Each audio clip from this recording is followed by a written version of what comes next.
आज सुबह जब हम बात कर रहे थे, हर चीज़ आपके अगेंस्ट खड़ी थी। आपका टेक्सचर, एफआईएस का पैटर्न, चाहे वो कैश की सेलिंग हो, इंडेक्स शॉर्ट हो, कॉल राइटिंग हो, स्टॉक फ्यूचर्स में शॉर्टिंग हो, लिक्विडिटी का पैटर्न नेगेटिव था। पहली चीज़ सर्कमस्टेंसेस, शायद जब हम जून में, जुलाई में जब चले, हमारे पीछे दो चीज़ें खड़ी थी।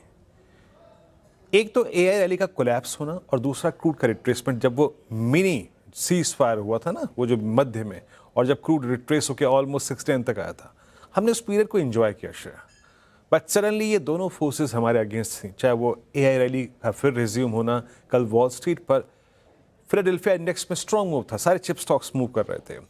कल क्रूड ऑलमोस्ट 91 क्रूड भी रखिएगा स्क्रीन पर। तो श्रेया, इस बात में कोई दुराय नहीं कि एक टेक्सचर बाजार में सेल का ही था, दबाव का था। We are now at 91.27। मैंने सुबह दो बातें कही थी श्रेया, कि इस सेशन को भले ही आपको ट्रेड मिले ना मिले, लेकिन अगले कुछ सेशन के लिए ये सेशन एक मार्गदर्शक के तौर पे काम करेगा। क्यों? लेके आइए जरा प्लीज बेस वन पे, स्क्रीन पे। ये बेस वन हमने क्यों रखा था स्क्रीन पे? ये बेस वन क्या है? ये बेस वन 24,000 से पहले सबसे निर्णायक लेवल था।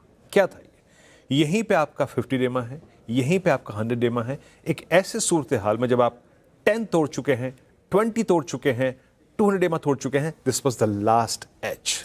And most specially for expiry day, जब 24,200 पे सबसे बड़ा आउटस्टैंडिंग वो खड़ा था, यही आपका एज है। अब दो चीजें हैं जो आपको बचा रही हैं। एक, रिलायंस इंडस्ट्रीज जो कि अभी भी डे हाई के आसपास नजदीक ट्रेड कर रहा है, तो वो आपको इस जोन को, अगर आप देखें, सिक्योर करने में मदद कर रहा है। ये देखिए। और दूसरी बात है निफ्टी बैंक। हालांकि निफ्टी बैंक डे हाई से नीचे आया, और जो मैंने सुबह कही थी बात, क्लोज टू 57,666 सेल की जगह निफ्टी बैंक बिल्कुल सही पड़ा। बट अभी मैं इसे सिर्फ रेफरेंस के लिए यूज कर रहा हूं। ये उतना क्रैक नहीं हुआ, एक ही। But otherwise the third pillar लेके आइए निफ्टी आईटी।